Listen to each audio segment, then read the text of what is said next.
ఇప్పటికే ఈ టీం మీద తెలంగాణ ప్రభుత్వం మీద ఒత్తిళ్లు పెద్ద ఎత్తున స్టార్ట్ అయ్యాయి.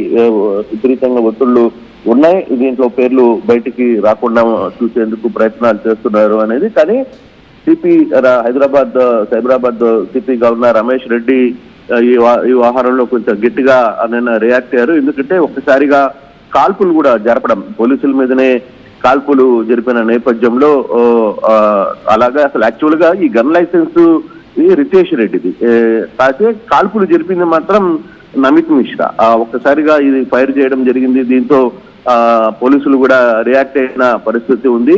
దీంట్లో ఇప్పుడు రోహిత్ రెడ్డికి, నమిత్ మిశ్రాకి, రితేష్ రెడ్డికి, కౌశిక్ రెడ్డికి వీళ్ళందరికీ కూడా పాజిటివ్ వచ్చింది అనే దాని మీద జరుగుతుంది. వీళ్ళు ఫైరింగ్ ఎందుకు చేశారు, పోలీసుల మీద ఫైర్ చేయాల్సిన అవసరం ఎందుకు వచ్చింది అనే దాని మీద కూడా ఇన్వెస్టిగేషన్ అయితే జరుగుతోంది కళ్యాణ్. కానీ ఒక్కసారిగా కలకలం అయితే జరిగింది. రాత్రి పోలీసులు ఈ వ్యవహారం మీద కొంచెం సీరియస్ గా రియాక్ట్ అయ్యారు. At the same time Eluru MP Mahesh Yadav అక్కడ దొరకడం, అలాగే ఉటావుటిన ఈ విషయం తెలుసుకున్న వెంటనే తన తండ్రి సుధాకర్ యాదవ్ హైదరాబాద్ కి బయలుదేరారన్న సమాచారం వినిపిస్తోంది. మైత్కూర్ ఎమ్మెల్యేగా ఉన్నారు ప్రస్తుతమైన, గతంలో కూడా ఆయన టీటీడీ చైర్మన్ గా పనిచేసిన పరిస్థితి. ఒక్కసారిగా ఈ వ్యవహారంలో అసలు ఏం జరిగింది, ఎవరు ఇక్కడ ఉన్న ఒక మహిళ కూడా ఎవరు, ఇతర వ్యక్తులు ఏ ప్రాంతాలకు సంబంధించిన వారు, వాళ్ళకి సంబంధించిన డీటెయిల్స్ అన్ని కూడా పోలీసులు మరి కాసేపట్లో అఫీషియల్ గా చెప్పే ప్రయత్నం అయితే జరగబోతుంది. కానీ ఒక్కసారిగా అయితే రెండు రాష్ట్రాల్లో ఈ వ్యవహారం అంటే కాల్పులు జరపడం, ఓకే డ్రగ్స్ పక్కన పెడితే వచ్చిన ఈ టీం మీద, ఎస్ఓటి టీం మీద, పోలీసుల మీద కాల్పులు జరపడం కొంత గందరగోళానికి గురవుతున్న పరిస్థితి. కొంత రెండు తెలుగు రాష్ట్రాల్లో ఒక్కసారిగా ఈ వ్యవహారం అయితే కొంత హాట్ టాపిక్ గా మారిన పరిస్థితి అయితే మనం చూస్తున్నాం కదా. Right Krishnamohan, thanks for the latest update. మనం రైట్ సైడ్ విజువల్లో చూస్తున్నాము ఆ గన్నుకు సంబంధించిన ఫొటోస్లో మనం చూడొచ్చు 4 రౌండ్స్, దాంట్లో 4 రౌండ్స్ యూజ్ చేసిన తర్వాత ఆ షెల్స్ మాత్రమే ప్రస్తుతానికి పోలీసులు రికవర్ చేశారు. అలాగే ఒక ప్యాకెట్లో మనం చూస్తున్నాం అక్కడ కొన్ని టాబ్లెట్స్ లాగా కనిపిస్తున్నాయి, ఆ డ్రగ్స్ని కూడా రికవర్ చేశారు. మొత్తం మీద మరి ఇటు విఐపీస్, ఒక ఎంపీ, అలాగే ఒక ఎక్స్ ఎమ్మెల్యే, మాజీ టీటీడీ చైర్మన్, వీరందరూ ఉంటూ వీరితో పాటు కొంతమంది విఐపీస్, ఇటు ఢిల్లీకి సంబంధించిన ఒక బిజినెస్ మ్యాన్ అమిత్ శర్మ అనే ఒక బిజినెస్ మ్యాన్, ఆ బిజినెస్ మ్యాన్ ఇటు అమిత్ శర్మ రితేష్ రెడ్డికి సంబంధించిన గన్ను, మనం ఫోటోలో చూస్తున్న గన్ను ఏదైతే ఉందో అది రితేష్ రెడ్డికి సంబంధించిన గన్ను. ఆ గన్నుని ఢిల్లీకి సంబంధించిన ఒక బిజినెస్ మ్యాన్ పోలీసులు వచ్చినప్పుడు మొత్తానికైతే ఆ గన్నుని తీసుకొని ఆ పోలీసుల ఎదుటనే వాళ్ళందరినీ చెదరగొట్టడానికి, వాళ్ళందరినీ వెనకకు పంపించడానికి, వాళ్ళు లోపలికి వద్దామని ప్రయత్నం చేసినప్పుడు ఆ గన్ను తీసుకొని మొత్తానికైతే గాల్లో 4 రౌండ్స్ ఫైరింగ్స్ చేశారు. దీంతో మొత్తానికి ఇటు సిపి, సైబరాబాద్ సిపి రమేష్ రెడ్డి కూడా సిచ్యువేషన్ని అర్థం చేసుకోవడానికి, సిచ్యువేషన్ని తెలుసుకోవడానికి ఆయన కూడా అక్కడికి వెళ్ళినట్టు తెలుస్తుంది. ఈ విషయం మీద ఇటు సైబరాబాద్ సిపి అలాగే తెలంగాణ ప్రభుత్వం కూడా ప్రస్తుతానికి కొంత సీరియస్గా ఉంది. మరి దీంట్లో ఉన్న మిగతా విఐపీస్ ఎవరైతే ఉన్నారో వాళ్ళందరి పేర్లను కూడా ఇటు కప్పిపెట్టే ప్రయత్నం ఏమైనా చేస్తున్నారా? మరొక మహిళ కూడా ఈ పార్టీలో మరి ఉందంటున్నారు.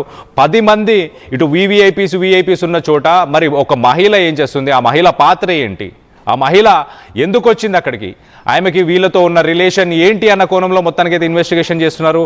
ఒక పక్కన డ్రగ్స్ గురించి మాట్లాడుతున్నాం, ఇంకో పక్కన ఒక వెపన్ని యూజ్ చేయడం, అది రితేష్ రెడ్డికి సంబంధించిన వెపన్ని ఇటు ఢిల్లీకి సంబంధించిన ఒక బిజినెస్ మ్యాన్, ఒక రియల్ ఎస్టేట్కి సంబంధించిన బిజినెస్ మ్యాన్ అంటున్నారు. అలాగే రాజస్థాన్కి సంబంధించిన ఎక్స్ ఎమ్మెల్యే అని కూడా అంటున్నారు. సో 2-3 వాదనలు వినిపిస్తున్నాయి ఈ అమిత్ శర్మ గురించి. సో మొత్తం మీద వీరందరూ అక్కడ గుమిగూడడానికి గల కారణం ఏంటి, అసలు ఇప్పుడు లేటెస్ట్ అప్డేట్ ఏంటి, వాళ్ళందరికీ డ్రగ్ టెస్ట్ ఏమైనా చేశారా, ఎవరికి పాజిటివ్ వచ్చింది, మరింత అప్డేట్ తెలుసుకునే ప్రయత్నం చేద్దాం. ఇటు మా ప్రతినిధి నిర్మల ఉంది, నిర్మలతో మాట్లాడి తెలుసుకునే ప్రయత్నం చేద్దాం. నిర్మల, చెప్పండి, ఇప్పటిదాకా లేటెస్ట్ అప్డేట్ ఏంటి, డ్రగ్ టెస్ట్ ఎవరికైనా చేశారా, ఎవరెవరి పేర్లు ఉన్నాయి, అసలు ఏం జరిగింది, ఒకసారి సిరీస్ ఆఫ్ ఈవెంట్స్ చెప్పే ప్రయత్నం చేయండి. ఎస్ కళ్యాణ్, ఇప్పుడైతే మొయినాబాద్ రిసార్ట్లో రోహిత్ రెడ్డి రిసార్ట్లో జరిగినటువంటి ఈ పార్టీకి సంబంధించి కూడా దాదాపు ఇప్పటికే 10 మందిని అయితే అరెస్ట్ చేయడం కూడా జరిగింది. ఈగల్ టీము రాత్రి మరి 11:30 పోలీసులకు సమాచారం అందడంతో కూడా వాళ్ళు 12 గంటలకు చేరుకొని అక్కడ మరి అందులో అదుపులోకి తీసుకునే ప్రయత్నం చేసినప్పటికీ అప్పటికే దాదాపు 8 మంది అక్కడ కొకైన్ తీసుకున్నట్టుగా, డ్రగ్స్ తీసుకున్నట్టుగా గుర్తించడం జరిగింది పోలీసులు అయితే. మరి వాళ్ళందరినీ అదుపులోకి తీసుకునే ప్రయత్నంలోనే వాళ్ళను ఈగల్ టీమును మొత్తాన్ని కూడా అడ్డుకునే ప్రయత్నంలో వాళ్ళ పైన 4 రౌండ్లు కూడా ఈ పార్టీ చేసుకునే వ్యక్తులందరూ కూడా ఫైర్ జరపడం కూడా జరిగింది. ఆ ఫైర్ ఓపెన్ చేయడంతో కూడా మరి అక్కడ ఎస్ఓటి పోలీసులు కూడా ఎంట్రీ ఇవ్వడంతో అది చాలా అంటే చాలా ఉద్రిక్తమైన వాతావరణంగా మారింది. మరి వాళ్ళ దగ్గర నుంచి ఇటు వాళ్ళు గన్ను స్వాధీనం చేసుకున్నారు. ఓ పక్క కొకైన్, డ్రగ్స్ ఇవన్నీ కూడా స్వాధీనం చేసుకోవడం జరిగింది. ఇందులో కొంతమంది ప్రముఖులు కూడా ఉన్నారు కాబట్టి ఆ ప్రముఖుల్లో కూడా మరి ఇక్కడ బుట్ట మహేష్ అలాగే రోహిత్ రెడ్డితో పాటు దాదాపు 10 మందిని కూడా అరెస్ట్ చేయడం జరిగింది. మరి ఈ అరెస్ట్ చేసిన నేపథ్యంలో ఈ మహిళది హాట్ టాపిక్గా మారుతుంది. మహిళ ఎవరు? మరి తను రాజకీయాలకు సంబంధించిన వ్యక్త లేకపోతే బిజినెస్కి సంబంధించిన వ్యక్త? ఈ మహిళ పాత్ర ఎటువంటిది? ఎంతమందికి పాజిటివ్ వచ్చింది అనే కోణంలో కూడా అందరికీ అరెస్ట్ చేసి అదుపులోకి తీసుకున్న వాళ్ళందరినీ కూడా ఇప్పుడైతే మొత్తం టెస్ట్లకు పంపించడం జరిగింది. అందులో ఎవరెవరికి పాజిటివ్ రానుంది అని చెప్పేసి ఆ కోణంలో కూడా ఇంకా తెలియాల్సి ఉంది పూర్తి వివరాలు అయితే. కాకపోతే అక్కడికి మొత్తం సిపి కూడా అక్కడికి చేరుకోవడం అనేది, ఎందుకంటే చాలా మంది రాజకీయ నాయకులే ఉన్నట్టుగా తెలుస్తుంది. ఇతర రాష్ట్రాల నుంచి వచ్చినటువంటి బిజినెస్ మ్యాన్లు ఉన్నారు, ఇటు రాజకీయ నేతలు ఉన్నారు. అంటే ఇది భారీ ఎత్తున కూడా పార్టీ ఏర్పాట్లు చేసుకున్నప్పటికీ ఈ పార్టీ ఏర్పాట్లు కూడా ఏ కోణంలో చేశారు, అంటే ఎటువంటి అక్కడ డీలింగ్స్ కుదుర్చుకునే పార్టీ ఏర్పాటు చేసుకున్నారు, ఆ డీలింగ్స్ కూడా దేనికి సంబంధించినటువంటివి, ఇంతమంది అక్కడికి చేరుకోవడానికి గల కారణాలు ఏంటి అనే కోణంలో కూడా పోలీసులు ఇంకా ఎంక్వైరీ చేస్తూ ఉన్నారు. ప్రస్తుతం అయితే ఇక్కడ మాజీ ఎమ్మెల్యే రోహిత్ రెడ్డి అవ్వడంతో తన ఫామ్ హౌస్ లోనే ఈ పార్టీ ఏర్పాటు చేయడం అనేది అందరిని ఇప్పుడు అనుమానాలకు కూడా గురి చేస్తుంది. అదేవిధంగా రాజకీయ కోణంలో ఒక సంచలనంగా మారబోతుంది, ఈ వార్త హాట్ టాపిక్ అవుతుంది అనేదే ఇప్పుడు తెలుస్తున్న విషయం కూడా. ఎందుకంటే రాజకీయాల్లో ఎన్ని చర్చలు జరగబోతున్నాయి, ఎంతమంది బయటికి రాబోతున్నారు అనే కోణంలో కూడా ఇక్కడ బుట్ట మహేష్ కూడా అందులో ఉండడం అనేది చర్చనీయాంశంగా కూడా మారింది ప్రస్తుతం అయితే. అందుకు ఈ అరెస్ట్ చేసినటువంటి 10 మందిలో ఎవరెవరికి ఇప్పుడు డ్రగ్స్ పాజిటివ్ రాబోతుంది, అందులో ఎవరెవరి పేర్లు ఉన్నాయి అనేది ఉత్కంఠంగా మారిందని కూడా చెప్పుకోవచ్చు కళ్యాణ్ ప్రస్తుతం అయితే. Right Nirmala, thanks for the latest update. మొత్తం మీద ఒక హై ప్రొఫైల్ డ్రగ్ పార్టీ జరుగుతుంది అంటూ ఇటు ఈగల్ టీంకి కొంత ఇన్ఫర్మేషన్ రావడంతో ఆ ఈగల్ టీం ఇటు మఫ్తీలో ఇటు ఎస్ఓటి స్పెషల్ ఆపరేషన్ టీంని తీసుకొని మఫ్తీలో వీరందరూ కూడా ఫామ్ హౌస్కి చేరుకున్నారు. అక్కడికి చేరుకున్న తర్వాత వాళ్ళని ఎంటర్ అవ్వకుండా, లోపలికి రానియకుండా బ్లాక్ చేసే ప్రయత్నం ఇటు ఆ పార్టీలో ఉన్న వ్యక్తులు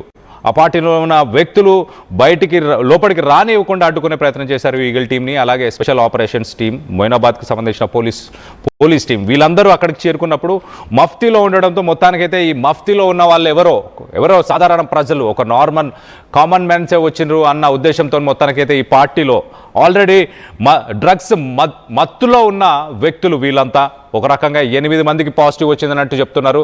సో ఆ మత్తులోనే ఈ ఈగల్ టీము అలాగే ఎస్ఓటి టీం వీరందరినీ కూడా బెదిరించడానికి, భయపెట్టడానికి ఇటు రితేష్ రెడ్డి అనే ఒక వ్యక్తి దగ్గర ఉన్న గన్నుని ఢిల్లీకి సంబంధించిన ఒక real estate business man, Rajasthan ex-MLA అని కూడా కథనాలు వస్తున్నాయి. మొత్తానికైతే ఆ అమిత్ శర్మ ఆ గన్నును తీసుకొని మొత్తానికైతే ఒక 4 టైమ్స్ 4 రౌండ్లు ఇటు గాల్లో ఫైరింగ్ చేయడం, మొత్తానికైతే ఇటు సిపి, డీసీపీ అందరూ రంగంలోకి దిగి అక్కడ రేడ్ని నిర్వహించి ఎవరెవరు ఉన్నారో ఆ వ్యక్తులందరినీ కూడా అరెస్ట్ చేశారు. ఆ ఫామ్ హౌస్కి సంబంధించిన విజువల్స్ని మనం చూస్తున్నాం రైట్ సైడ్ బాక్స్లో. ఒకసారి ఆ విజువల్స్ చూస్తే ఆ టేబుల్ని మనం చూడొచ్చు. ఆ టేబుల్లోనే లైటింగ్ సెటప్, అక్కడ సోఫా సెటప్ కానీ వీళ్ళందరూ కూర్చోవడానికి, మద్యం సేవించడానికి, అలాగే దాంతోపాటు డ్రగ్స్ని కూడా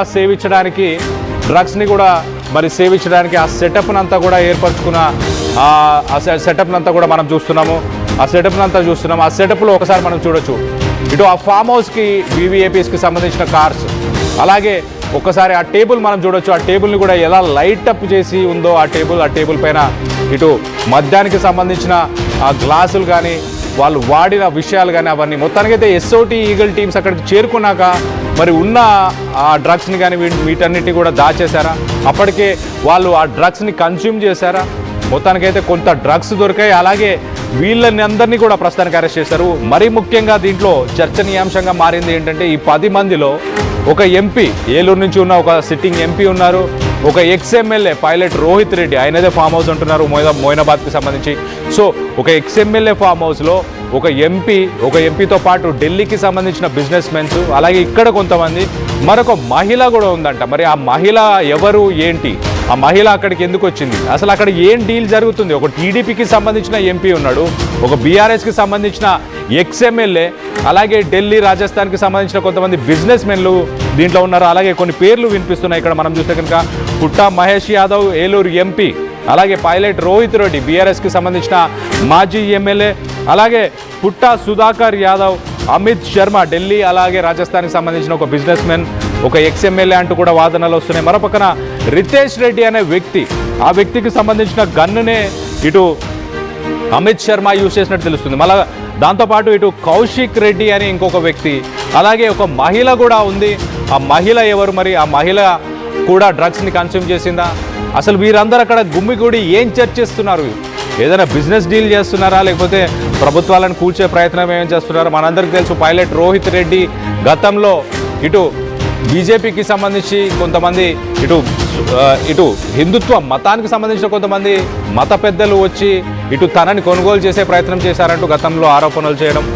మరి అలాంటి సిచ్యువేషన్ ఏమైనా నెలకొనుందా? మరి ఇందులో ఇటు ఆంధ్ర నుంచి సంబంధించిన కొంతమంది వ్యక్తులు కూడా ఉన్నారని చెప్తున్నారు. ఆంధ్రకు సంబంధించిన ఎంపీ, ఏలూరు ఎంపీ ఇటు పుట్టా మహేష్ యాదవ్, ఆయనతో పాటు ఆంధ్రకు సంబంధించిన కొంతమంది వ్యక్తులు కూడా ఉన్నారంట. మొత్తం మీద ఇటు తాండూరు మాజీ ఎమ్మెల్యే పైలట్ రోహిత్ రెడ్డి సహా 8 మంది వీవీఐపీలని ప్రస్తుతానికి అరెస్ట్ చేశారు. వాళ్ళ యూరిన్ టెస్టులు, మొత్తానికైతే వాళ్ళ బ్లడ్ శాంపిల్స్ని కూడా ఇప్పుడు టెస్టులకి అయితే పంపించినట్టు తెలుస్తుంది. పాజిటివ్ ఆల్మోస్ట్ ఇప్పుడు 8 మందికి డ్రగ్స్ పాజిటివ్ వచ్చినట్టు కూడా సమాచారం ఉంది. మొత్తం మీద ఒక సెన్సేషనల్ న్యూస్ అనొచ్చు. ఒక 2 తెలుగు రాష్ట్రాలను కూడా ఒక్కసారిగా షేక్ చేసింది. సాధారణంగా ఇట్లాంటి రేవ్ పార్టీస్ కావచ్చు, ఇలాంటి డ్రగ్స్కి సంబంధించిన పార్టీస్ కానీ ఇలాంటివన్నీ కూడా ఇటు సాఫ్ట్వేర్ ఎంప్లాయీస్, లేకపోతే ఇటు మరి ముఖ్యంగా ఇటు స్టూడెంట్స్ కానీ ఇలాంటి వ్యక్తులు కండక్ట్ చేసుకునే అలాంటి పార్టీస్ని ఒక స్థానంలో ఒక సిట్టింగ్ ఎంపీగా ఉన్న ఒక ఎంపీ, అలాగే ఒక మాజీ ఎమ్మెల్యే, ఇలాంటి వ్యక్తులు మరి వాళ్ళ ఫామ్ హౌస్లోనే ఇటు డ్రగ్స్తో పాటు యథేచ్ఛగా ఇటు మద్యం సేవించడం, ఇవన్నీ. దాంతోపాటు ఇటు పోలీసులు అక్కడికి చేరుకొని వాళ్ళని ప్రశ్నిస్తే వాళ్ళని బెదిరించడానికి ఏకంగా గన్ని 4 రౌండ్లు గాల్లో ఫైర్ చేశారంటే నిన్న రాత్రి ఎలాంటి సిచ్యువేషన్ నెలకొని ఉందో మీరు అర్థం చేసుకోవచ్చు. 2 తెలుగు రాష్ట్రాలని షేక్ చేస్తుంది. ప్రస్తుతానికి వీరందరూ అక్కడికి ఎందుకు చేరుకున్నారు, అసలు ఫామ్ హౌస్లో ఏం జరుగుతుండే రాత్రి, ఆ మహిళ ఎవరు అన్న కోణంలో ప్రస్తుతానికైతే చర్చ నడుస్తుంది. దీనికి సంబంధించి మీరేమనుకుంటున్నారు? మీ అభిప్రాయాలను కింద కామెంట్ రూపంలో తెలియపరచండి. ఇటు టీడీపీకి సంబంధించిన ఎంపీ పుట్టా మహేష్ యాదవ్, అలాగే బీఆర్ఎస్కి సంబంధించిన ఎక్స్ఎమ్మెల్యే పైలట్ రోహిత్ రెడ్డి, వీరందరూ కూడా డ్రగ్స్ కన్జ్యూమ్ చేశారని మీరు భావిస్తున్నారా? అసలు వీరందరూ అక్కడికి ఎందుకు, ఆ ఫామ్ హౌస్లో ఎందుకు పార్టీ చేసుకుంటున్నారు, ఏం మీటింగ్ జరిగి ఉండొచ్చు అన్న దానిపై మీ అభిప్రాయాలు ఏంటనేది కింద కామెంట్ రూపంలో తెలియపరచండి.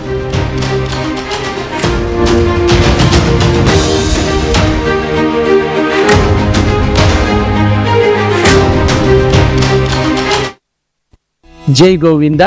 అనంతరాజ్ ఆశ్రయ్ వారు తిరుపతి ఇంటర్నేషనల్ ఎయిర్పోర్ట్కి ఎదురుగా ఎంఎన్సి కంపెనీస్ మధ్యలో మెడికల్ కాలేజ్ మరియు ఇంటర్నేషనల్ స్కూల్స్ కు అతి చేరువలో అనంతరాజ్ ఆశ్రయ్ ప్రాజెక్ట్ ను కన్స్ట్రక్ట్ చేస్తున్నామండి. కేవలము 19 లక్షలకే మీకు 2 BHK హౌస్ ను అనంతరాజ్ ఆశ్రయ్ లో పొందవచ్చును. చిన్న చిన్న ఆనందాలు 35 ఏళ్లుగా నా జీవితంలో లేవు. 35 ఏళ్లుగా నేను డైపర్లలో బ్రతికాను. 6 సెంటీమీటర్ల ఫిస్టులా నా మూత్రాశయంలో లీక్ కారణమైంది. ఎవరూ నాకు సహాయం చేయలేకపోయారు. ఏఐఎన్యూలో వైద్యులను కలిసే వరకు అక్కడ వారు రోబోటిక్ శస్త్రచికిత్సతో నాకు పరిష్కారం ఇచ్చారు.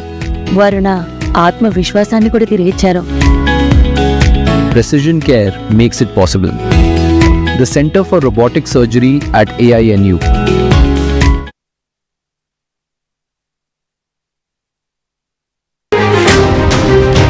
గన్తో పాటు పక్కనే మనం చూడొచ్చు 2